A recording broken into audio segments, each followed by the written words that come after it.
Hello, Aaron Kubitz, personal trainer at Functional Aesthetics CC. We're helping average guys perform better in their lives inside and outside the gym.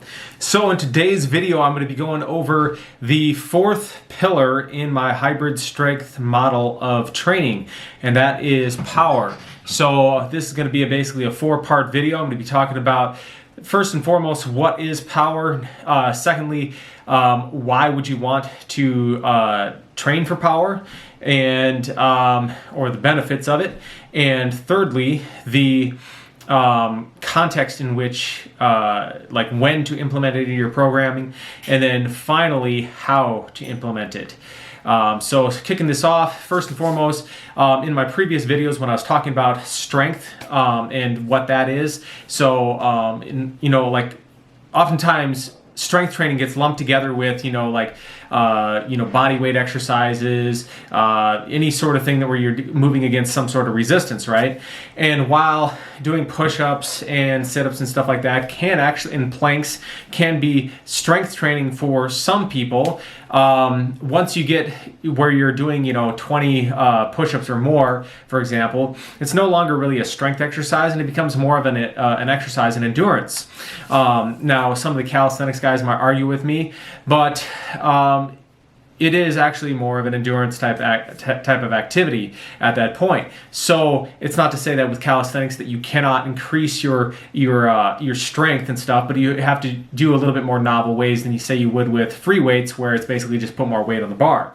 So for my purposes in this video and in this hybrid strength method of training, when I talk about strength training, I'm talking about moving loads that are in excess of 80 to 85% of your one repetition maximum in the gym. And that's what I'm talking about when I talk about strength. So how does that relate to power? So strength training is basically when you're moving a weight from point A to point B. You don't care about how fast that weight is moving. All you care about is, can you move the weight from where it is now to where you want to be, which is typically, like if you're in a deadlift or something, you're lifting it off the floor to about waist height, or to a standing position, right? Power, on the other hand, is about how fast can you move that weight, right? How fast can you move the weight from point A to point B? So this is highly correlated with, athletes who like to train to become faster or jump higher, as well as, if you're a recreational or general population person and you like to play golf. When you're swinging a golf club, that's also a great example of power, or because speed is a part of that. So the next part is, the benefits of power training. So now that we kind of established and given you an idea of what power training is, talking about like track and field athletes, soccer players to a small degree, football players, especially gymnasts, martial artists are definitely, that's examples of power. All these different athletes, they need and require speed to some degree or another to perform well in their sport. So now that we've kind of established that, what are the benefits and why would you want to train for power? Say, for example, if you are not an athlete, you're just in the general population, and like most people in the general population, you want to look good in your clothes, you want to look good in pictures, you want to look good on the beach, and you want to be decently strong and have a decent physique, but you don't want to, look like, say Arnold Schwarzenegger or Ronnie Coleman or one of these other big muscle monsters, and you have really no need necessarily to be able to punch really fast, kick really fast, jump super high, or run at top speed. It maybe be nice to do it, but there's not really any real need or reason for you to do that in your own personal life. So why would a person in the general population want to improve their power? Well, number one, the European Society of Cardiology actually had they had an event in 2019 where they presented the findings of some research studies that actually showed that training for power will actually increase your longevity above and beyond that of just traditional strength training. So most people at this point know that strength training is good for increasing your bone density, enhancing your quality of life. You can obviously build more muscle mass, have stronger connective tissues, things that I talked about in my other video talking about strength. If you want to check that out and see even more details and benefits of strength training, you can do that going back on my channel. However, they showed that the power training, or moving the weights faster, actually provided more benefits. And this is also one of the reasons, though, that I include the power training as the last part of Hybrid Strength 101, going from muscular endurance, bodybuilding, powerlifting styles of training, and then including the speed and power training last. And one of the reasons for that is because it is more technical. It is more, there's also more risk for injury if you're moving at a faster pace. And unless you have, if you establish a strong base of strength before training for power, it is going to make you, set you up and have a better potential for developing maximal speed. Now, with that being said, just because you're strong doesn't mean that you're going to be fast, because speed is a skill. And just like strength is a skill, but speed is a skill that must be trained. So you have to take the strength that you have and channel that into developing maximal speed and jumping ability, or whatever other reasons that you need that power for. So you might have the latent potential for developing maximal speed, but it's not expressed unless it's trained properly. However, if you don't have that solid base of strength, you're not going to be able to express your highest level of speed and power. Hopefully that makes sense. Okay, so going back to the topic of power training helps you to live longer.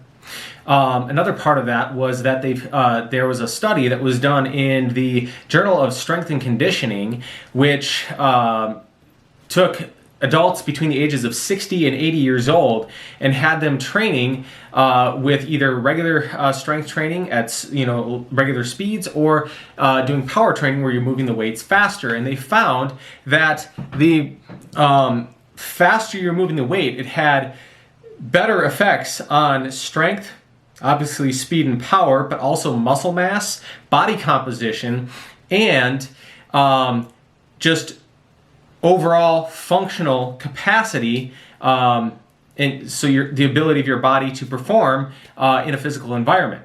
And so from those findings, so some people would be like saying, okay, well, do we want older adults moving weights really fast and stuff like that? And isn't that more dangerous?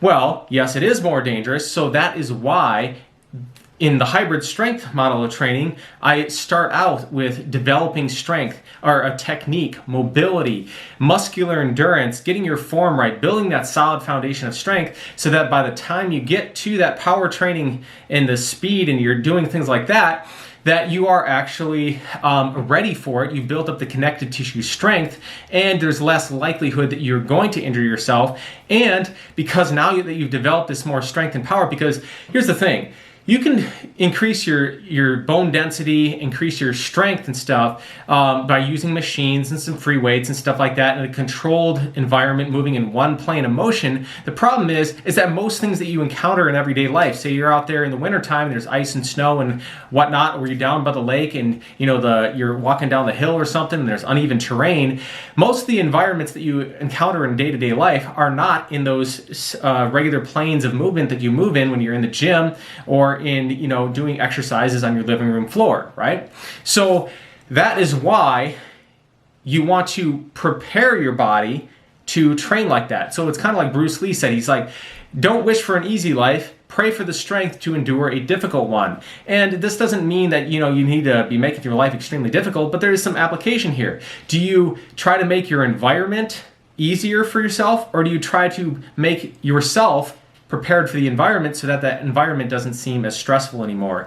And for me, in my preferences, I would rather prepare myself to be able to handle more stressful environments, because one thing about life is you can never be guaranteed that you're going to have a more peaceful and calm environment, and an environment that's going to be conducive to you living a happy, healthy life. But one thing that you can be certain of is that there are going to be stressful circumstances. There are going to be things that are going to be potentially hazardous to your health. So the best way to confront that is to prepare yourself as much as possible outside of those contexts to handle those situations.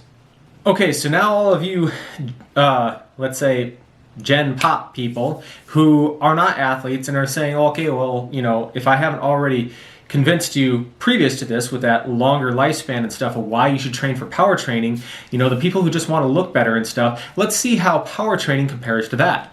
Okay, so power training actually creates an ideal environment for not only improving your body composition, but also, well, actually, improving your body composition is a combination of reducing body fat and increasing lean muscle, which power training is superior to than other forms of training. Just look at the Chinese weightlifting team. They have the leanness of bodybuilders, they have muscle mass and stuff like that, and yet don't train like a bodybuilder.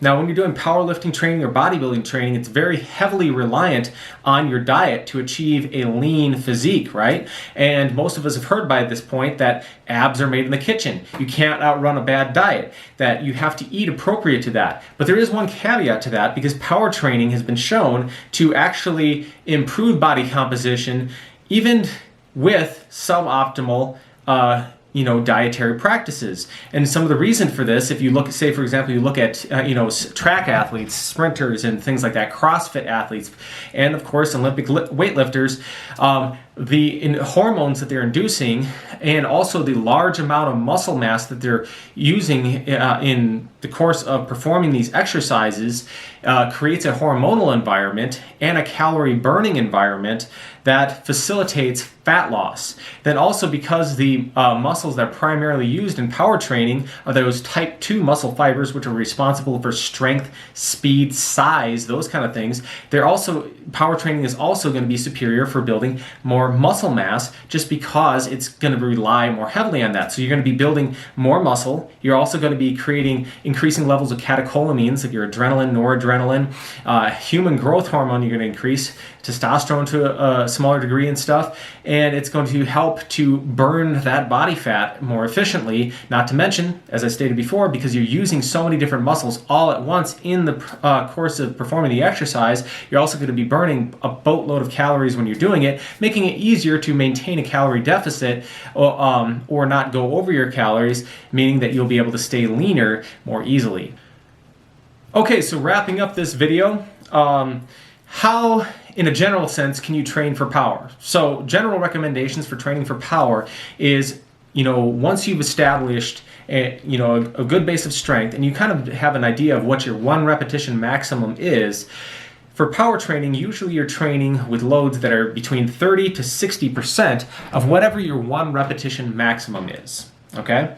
So, and that's pretty self-explanatory, right? Because you're trying to move the weight faster. It's not about how, moving it from point A to point B, whether or not you can do it. It's about how fast can you move it from point A to point B. Thus, you want to use something that's a little bit lower. Now, the rep ranges that you're going to do, because you don't want to fatigue the muscles. These are fast twitch muscle fibers. They're not. We don't want to be training your type 1 slow twitch muscle fibers, which have a high capacity for endurance, right? And this is actually a very common mistake that you see in like a lot of box gyms and stuff like that, where they will have these circuits and stuff, and they have the people doing box jumps, right? And then when they're doing the box jumps, they're actually using it as a fatigue building exercise rather than what its intended purpose is, to develop explosiveness and power. If the person is not able to maintain good form and have very crisp explosiveness when they're jumping on and off the box, and they're kind of just barely getting on the box, and they're kind of slumping off and just landing heavily on the floor, and their knees are caving in and their back's not straight and things like that, then you know that you move too far. So with that being said, the rep ranges for power training are usually in that 1 to 3 repetition range, and you're moving at that, about 30 to 60% of your 1 repetition maximum. But you want to get yourself all geared up, really excite that central nervous system, boom, pop that weight up, whatever you're doing, jump fast, run fast, and it should be crisp, fast, and as soon as that intensity starts to decline, that's when you either take a break and see if you can go back in there and get more out of it, or you just end the session there. Because we're not working on endurance in this setting. We're working on speed, explosiveness, and power, which is another reason why I like to train for power, because unlike doing marathon training or really long running and stuff like that, which there's nothing necessarily wrong with that, but oftentimes it leaves you feeling drained, right? So if you want something that going to make you feel more energized and alive and excited to meet the day, do like a little bit of warm up or something, and do some quick sprinting or some box jumps, do some Olympic lifting, kettlebell swings, burpees, that kind of stuff first thing in the morning to really, or even hopping on a stationary bike, going really fast, that kind of stuff, doing some HIIT training, and that'll basically get you in a really heightened state of alertness to go and tackle your day and make you feel more empowered. So this is the end of the video. I'm going to make another video. I don't know if it'll be next week, but in a few weeks from now, I'm going to make a follow-up video to this, basically talking about factors, kind of how I did with strength training, factors that can affect your potential to develop maximal speed and power, because there are genetic factors and stuff like that. Also, a few more specific ways that you can start training for speed and power. And yeah, so without... yeah, I guess that's all I'm going to do for this video. Like I said, that's what I'm going to be focused on next time. The factors that are going to affect your potential, and also a few specific ways on how to train for speed and power. So if you like this video, make sure you hit that like button. If you'd like to see more videos like this, consider hitting the subscribe button in the lower right-hand corner of the screen. And we'll see you all next time for more health and fitness-related information. Thanks, guys, for watching.